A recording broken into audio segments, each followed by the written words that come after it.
place, we have water park troubles. This tale takes place at Schlitterbahn, which is a theme park owned by Cedar Fair in Texas on the Raging Rapids portion of the Lazy River. Our narrator Vanessa and her friends didn't expect anything intense from the ride. They were all just, looking forward to relaxing, watching the water go by, enjoying the scenery. As expected, the ride wasn't super intense whatsoever at first, until it hit a patch of white water, and because of the angle that the raft hit the bump, Vanessa and her companions were launched into the river. Nope, that's not supposed to be part of the ride.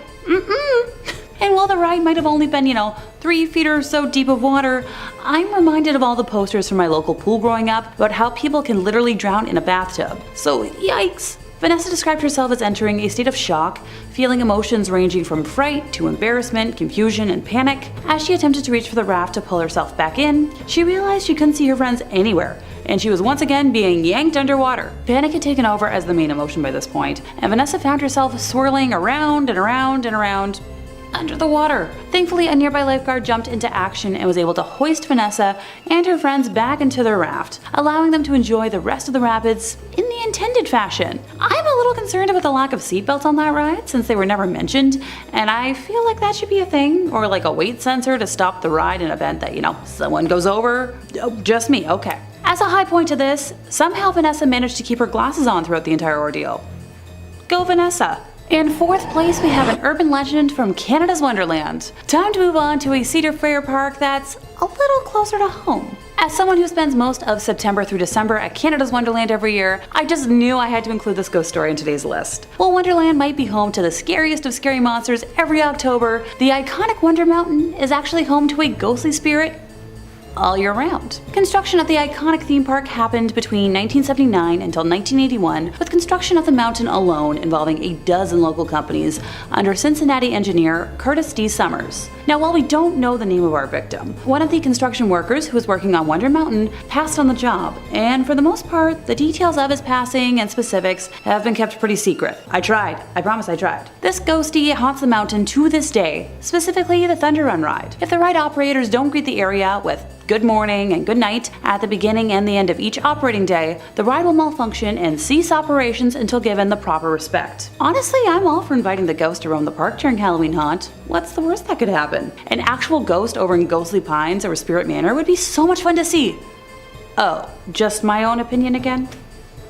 Of course. In 3rd place, we have the Warner Brothers Jungle Habitat. Originally opening on July 19th of 1972, this now abandoned park closed its doors by 1976, which is a really bad timeline for a theme park that was technically never completed. The first time Jungle Habitat made headlines was only months after it first opened for business, when an Israeli tourist named Abraham Levy was riding through the safari in a taxicab and decided to roll down the window to get a better look at some of the animals roaming around. 2 lions attacked the car and mauled the 26-year-old tourist, causing lacerations to his face and shoulder. He took credit for the harm, citing his own foolishness, which helped to dodge, a media onslaught. For the most part. By the end of the year, reports of animals escaping into the wilds of West Milford, which is where the park is located, were far too many in volume to be ignored. Besides the sightings of harmless animals like peacocks, there were numerous rumors spreading about dangerous animals such as a pack of wolves and a lion being sighted along local roads. Okay, look, I grew up in the land of moose, and I wouldn't want to see one of those on the side of the highway.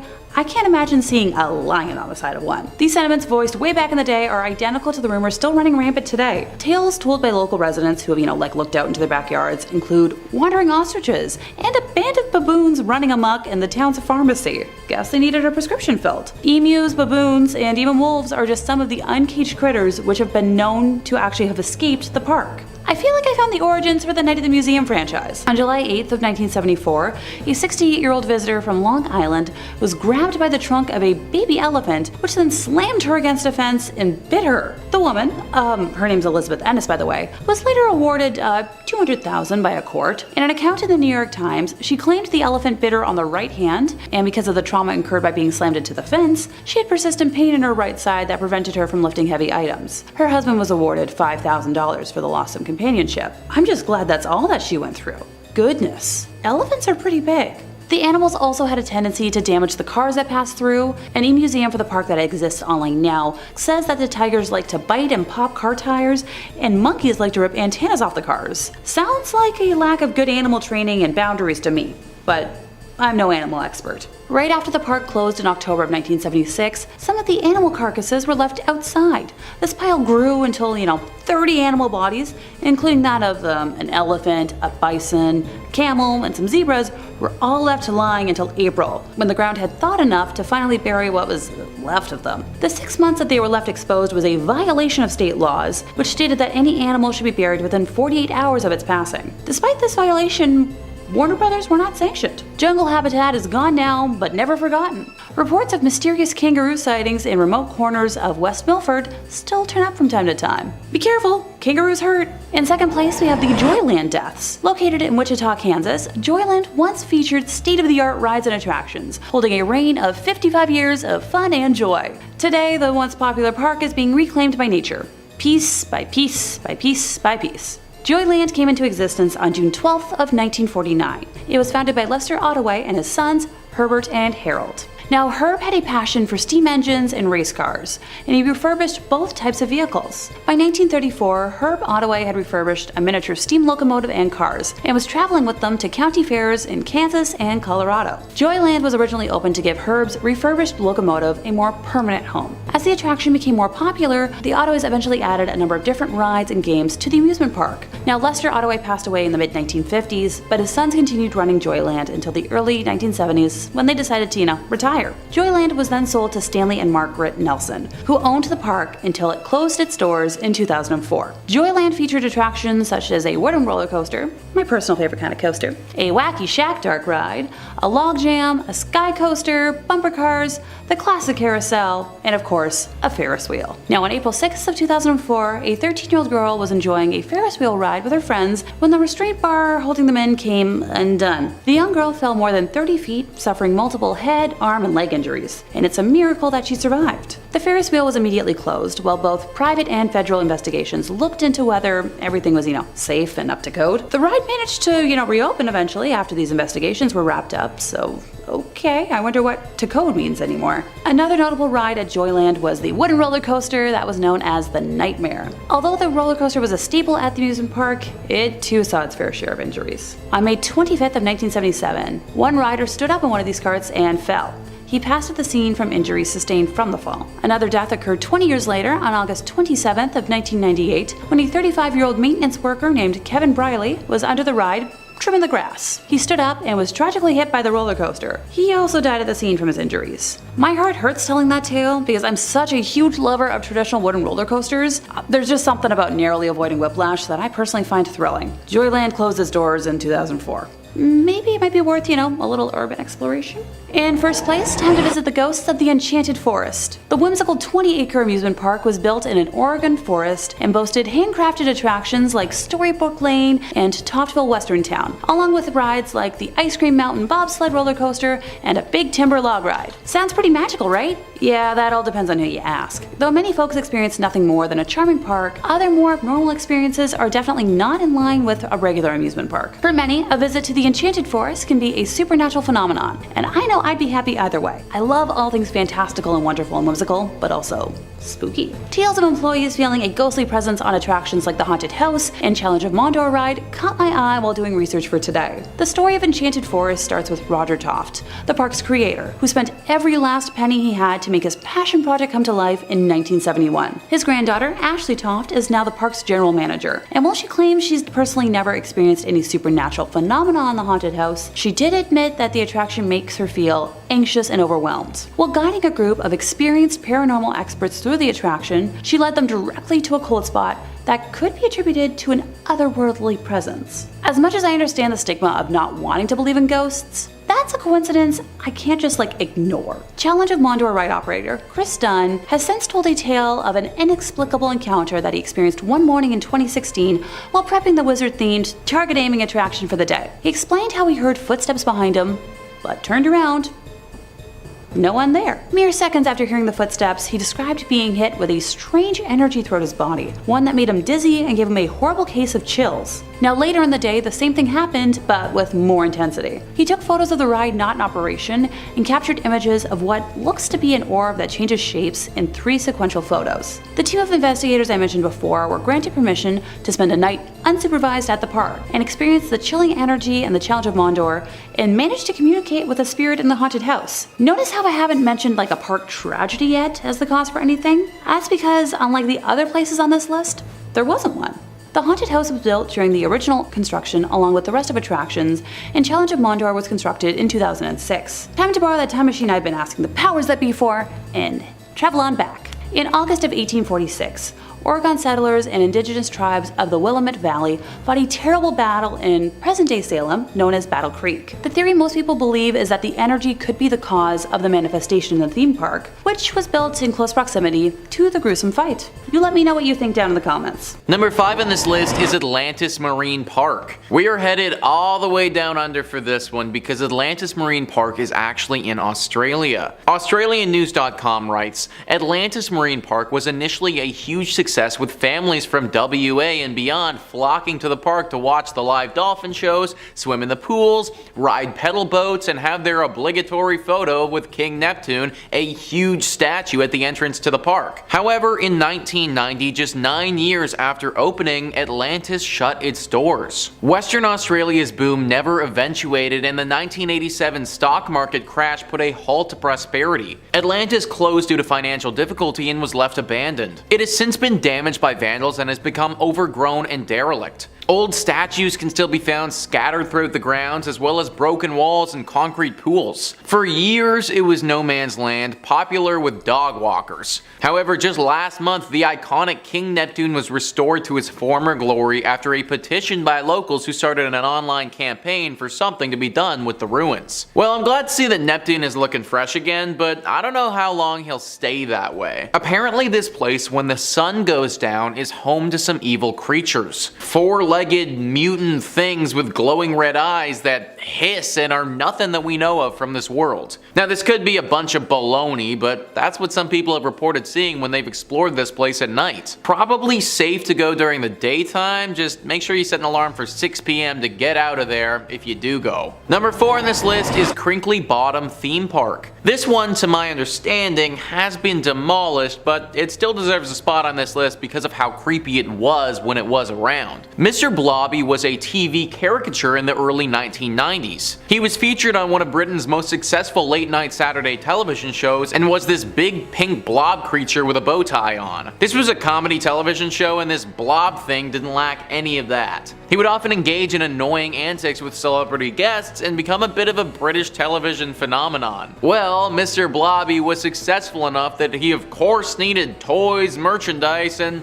heck, while we're at it, let's give him his own amusement park. Sometimes what works well on TV doesn't always translate to a fun amusement park though. Crinkly Bottom was what they called it, and it opened up in 1994. This annoying sidekick's popularity didn't last forever though, and this amusement park's life was very short-lived. The place shut down in 1996 because it simply was not making enough money. Then it faded away into obscurity and everybody forgot about this interesting little business venture. That was until 2009 though, when some urban explorers stumbled upon it again. The once bright and beautiful Blobby Land looked like something straight out of a horror film. It was worn and gross and just reeked of evil. Animals had taken up residence there, and based on how the place looked, it wouldn't have been surprising if some sketchy characters once did business there too. You can't visit it now because it's demolished, but you really shouldn't have been going when it was around anyways. Number 3 on this list is Boblo Island. I had to include Boblo Island on this list to give a bit of a shout out to Ontario, where your boy grew up. Boblo Island was wildly successful for a time and operated for nearly a century. As with a lot of places on this list though, it couldn't seem to power through the 90s and had to shut down. Reader's Digest says, picture an 1898 Victorian amusement park, music from an organ grinder, women's skirts swishing around the dance hall, children's laughter echoing from various newfangled rides. That's what this theme park on Bois Blanc Island, nicknamed Boblo, near Detroit on the Canadian side of the Detroit River, was to residents alike. Its doors were shut nearly 100 years later in 1993, and the area is now closed to the public. But you can boat or kayak by the remains, listening for the ghosts ghostly sounds of long past visitors. While you can't stay here overnight, you can rent these 8 haunted places on Airbnb. Being on an island really adds to the creepiness for me, I think. Like this place, from all the pictures I could find, it really looks totally detached from all other society. Basically meaning that whatever happens here, you are totally by yourself. Like there is a new set of rules for this island. There have been stories that something lurks here, a spirit or something dark.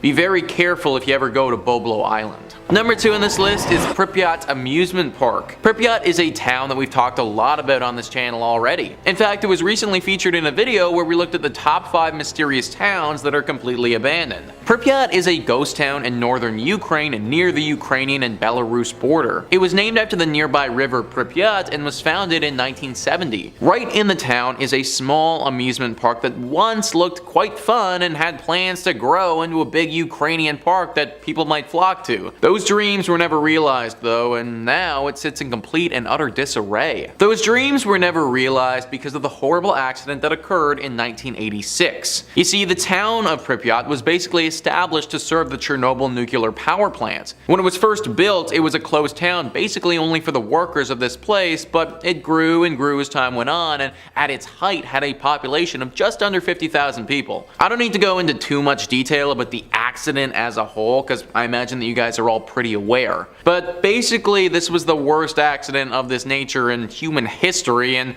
for all our sakes, we need to hope that it never happens again. The radiation damage was absolutely massive, and right after it happened, the entire town of Pripyat had to be evacuated. That, of course, has left the amusement park, right in the middle of this town, completely abandoned as well. Not a lot of people have gone to this town or park since this incident occurred. For a long time, it wasn't safe to set foot within a set radius of the blast. Those who have been brave or foolish enough to set foot into this town and explore the amusement park have reported some strange and scary findings. Rumor has it that some sort of entity lives there.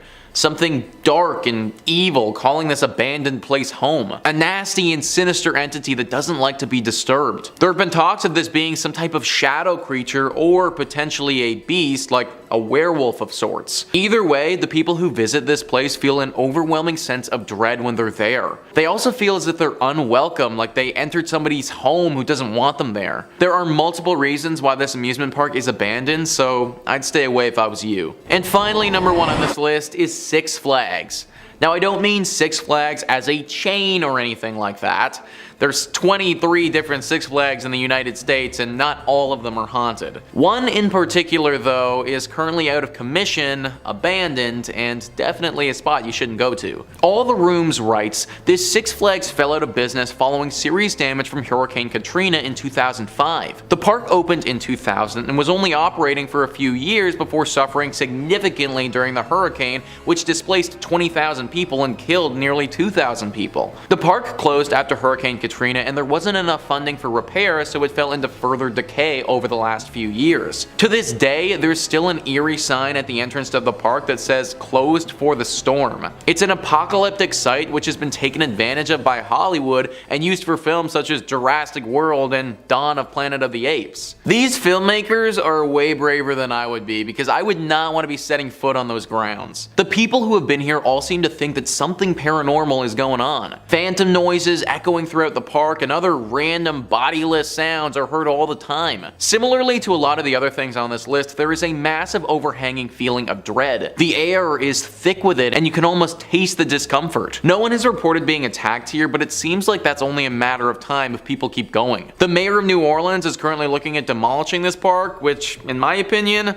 probably for the best. Number 5, the Warner Brothers Jungle Habitat. Originally opening on July 19th of 1972, this park closed its doors by 1976, which is a really bad timeline for a theme park that was technically never completed. The first time Jungle Habitat made headlines was only months after it first opened for business, when an Israeli tourist named Abraham Levy was riding through the safari in a taxi cab and decided to roll down the window to get a better look at some of the animals roaming about. 2 lions attacked the car and mauled the 26-year-old tourist, causing lacerations to his face and shoulder. He took credit for the harm, citing his own foolishness, which helped to dodge a media onslaught. Well, for the most part. By the end of the year, reports of animals escaping into the wilds of West Milford were far too many in volume to be ignored. Besides sightings of harmless animals like peacocks, there were rumors spreading about dangerous animals such as a pack of wolves and a lion being sighted along local roads. These sentiments, voiced 28 years ago, are identical to the rumors still running rampant today. Yep, you heard me, today. Tales told by West Milford residents who have looked out in their backyards include wandering ostriches and a band of baboons running amok in the town's pharmacy. Emus, baboons, and even wolves are just some of the uncaged critters which were known to have escaped the park. I feel like I found the origins for the Night at the Museum franchise. On July 8th of 1974, a 68-year-old visitor from Long Island was grabbed by the trunk of a baby elephant, which then slammed her against a fence and bit her. The woman, Elizabeth Ennis, was later awarded $200,000 by a court. In an account in the New York Times, she claims the elephant bit her on her right hand, and because of the trauma incurred by being slammed into the fence, she had persistent pain in her right side that prevented her from lifting heavy items. Her husband was awarded $5,000 for loss of companionship. So the animals at the park also had a tendency to damage the cars that passed through. An e-museum for the park says that tigers like to bite and pop car tires, and monkeys like to rip antennas off of cars. Sounds like a lack of good animal training and boundaries to me. So right after the park closed in 1976, some animal carcasses were left outside. This pile grew until 30 animal bodies, including that of an elephant, a bison, a camel, some zebras, were all left lying until April, when the ground had thawed enough to finally bury what was left of the bodies. The 6 months that they were left exposed was a violation of state laws, which stated that any animal should be buried within 48 hours of its death. Despite this violation, Warner Brothers was not sanctioned. Jungle habitat is gone now, but not forgotten. Reports of mysterious kangaroo sightings in remote corners of West Milford still turn up from time to time. Number 4. Under the Sea Gone Wrong. Disney's River Country was the first water park at Walt Disney World, and possibly the first themed water park ever. Look, as much as I love Disney World, and I'm mentally planning my next trip back, I'm here to call a spade a spade. Some consider River Country to be the first water park anywhere, but that depends on how you define a water park. Yes, River Country opened almost a year before Wet n Wild in Orlando, but there were public pools and lake parks with water slides and other aquatic play equipment long before River Country opened. So just as Disneyland had reinvented the amusement park 21 years earlier, River Country reinvented aquatic recreation. The water park's grand opening was on June 20th of 1976, and on Thursday, August 28th of 1980, a sad Associated Press story appeared in newspapers throughout North America. It was reported that a rare but deadly disease caused by an amoeba found in Florida freshwater lakes had claimed its 4th victim, a New York youngster who had spent his vacation swimming at River Country. The disease, amoebic meningoencephalitis, attacked the nervous system and brain. You don't want to know how many tries it took me to say that. The youngster died after the amoeba entered his nose, went through the nasal passage, and attacked the nervous system, including the brain. Investigators from the U.S. Center for Disease Control in Atlanta and the New York Health Department pinpointed River Country as the source of the amoeba after the parents reported that the amusement park was the only place where he went swimming. So photos and maps of River Country show that the park had 2 bodies of water. The smaller one was a clean, clear swimming pool. The larger one appeared to be a natural cove, completely open to Bay Lake, which is the largest natural lake at Walt Disney World. At some point in the 1990s, Walt Disney World banned swimming in its lake. The 1995 map of Walt Disney World still included the resort's beaches under the swimming section, whereas the 2000 edition made it clear that the beaches were strictly for sunbathing. But River Country stayed open. There was never another death from amoebic, very long word that I'm not going to try and say again, linked to River Country. But there were 2 drownings, one in 1982 and the other in 1989. So River Country had its normal seasonal closing at the end of the 2001 season, but when the time came for it to reopen for the 2002 season, it didn't. River Country never reopened. Number 3, Joyland Deaths. Located in Wichita, Kansas, Joyland once featured state-of-the-art rides and attractions, holding a reign of 55 years of fun and joy. Today, the once popular park is being reclaimed by nature, piece by piece by piece. So Joyland came into existence on June 12th of 1949 and was founded by Lester Ottaway and his sons, Herbert and Harold. Herb Ottaway had a passion for steam engines and race cars, and he refurbished both types of vehicles. By 1934, Herb had refurbished a miniature steam locomotive and cars and was traveling with them to county fairs in Kansas and Colorado. Joyland was open to give Herb's refurbished locomotive a more permanent home. As the attraction became more popular, the Ottoways eventually added a number of different rides and games to the amusement park. Lester Ottaway passed away in the mid-1950s, and his sons continued running Joyland until the early 1970s when they decided to retire. Joyland was then sold to Stanley and Margaret Nelson, who owned the park until it closed its doors in 2004. Joyland featured attractions such as a wooden roller coaster, which I love, a wacky shacky dark ride, a log jam, a sky coaster, bumper cars, a carousel, and a Ferris wheel. On April 6th of 2004, a 13-year-old girl was enjoying a Ferris wheel ride with her friends when the restraint bar holding them in came undone. The young girl fell more than 30 feet, suffering multiple head, arm, and leg injuries. The Ferris wheel was immediately closed while both private and federal investigators looked into whether everything was safe and up to code. The ride was later reopened after these investigations were wrapped up.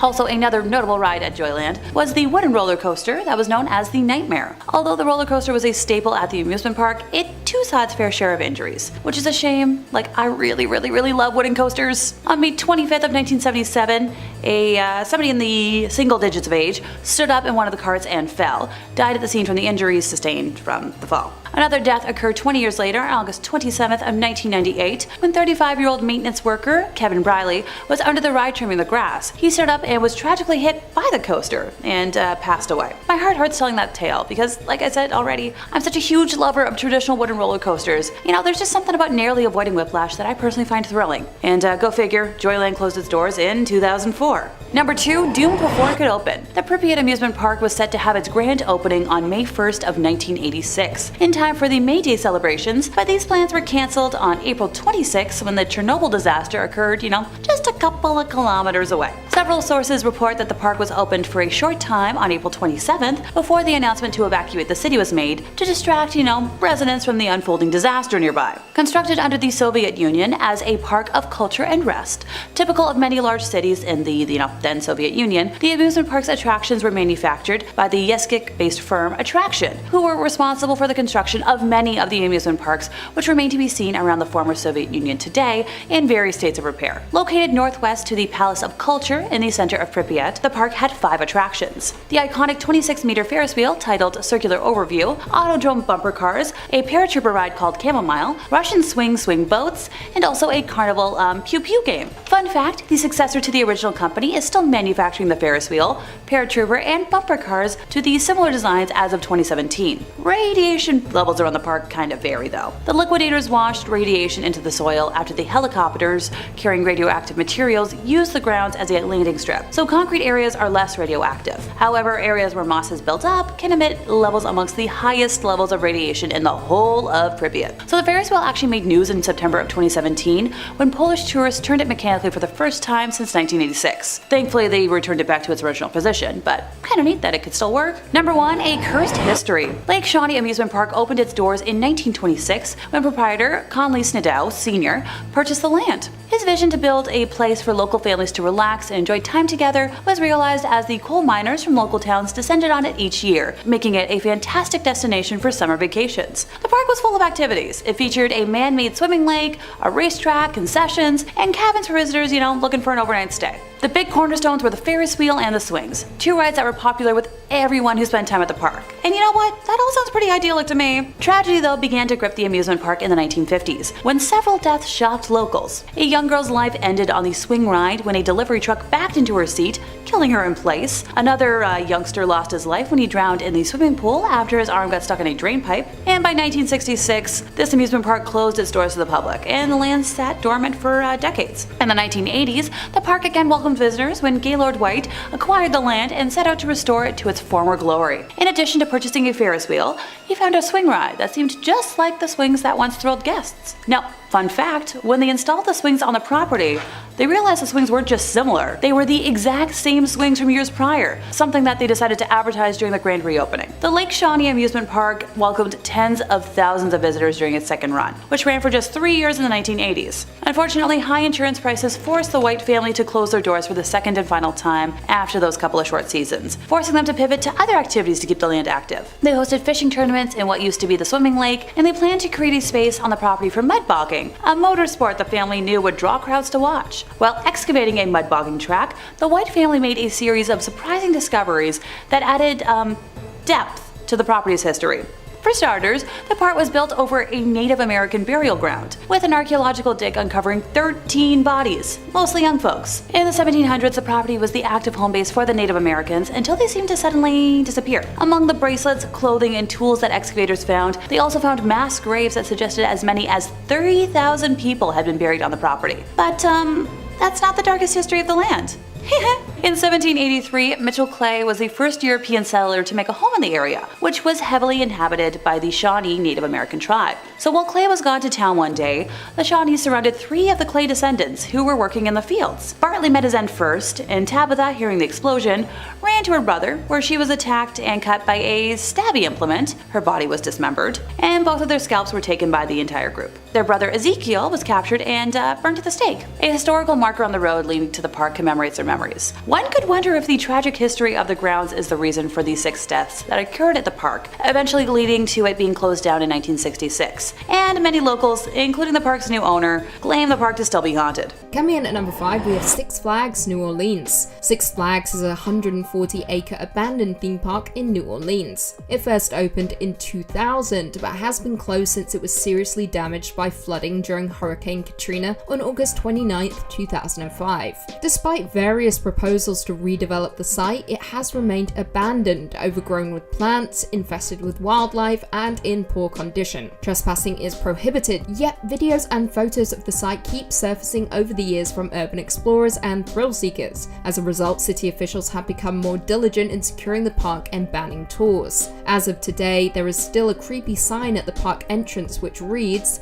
"Closed for the storm." The site remains abandoned and is the perfect location for a movie set, with movies like Jurassic Park and Dawn of the Planet of the Apes using it as their backdrop. Coming in at number 4, we have Pripyat Amusement Park, Chernobyl, Ukraine. The Pripyat Amusement Park is an abandoned park located in Pripyat, Ukraine. It was to be opened for the first time on May 1st, 1986, in time for the May Day celebrations. But these plans were cancelled on April 26 when the Chernobyl nuclear disaster occurred a few kilometers away. Constructed under the Soviet Union, the amusement park includes 5 attractions: the iconic Ferris wheel, bumper cars, paratrooper ride, and a carnival shooting game. The park was briefly accessible to locals, but they were forced to evacuate as reports of dangerously high levels of radiation in the area started to emerge. Theories that the park hurriedly opened in the aftermath of the accident distract Pripyat residents from the unfolding disaster seem to be substantiated by the fact that some of the rides were never fully completed. In any case, the park, particularly the Ferris wheel, have become a new symbol for the Chernobyl disaster.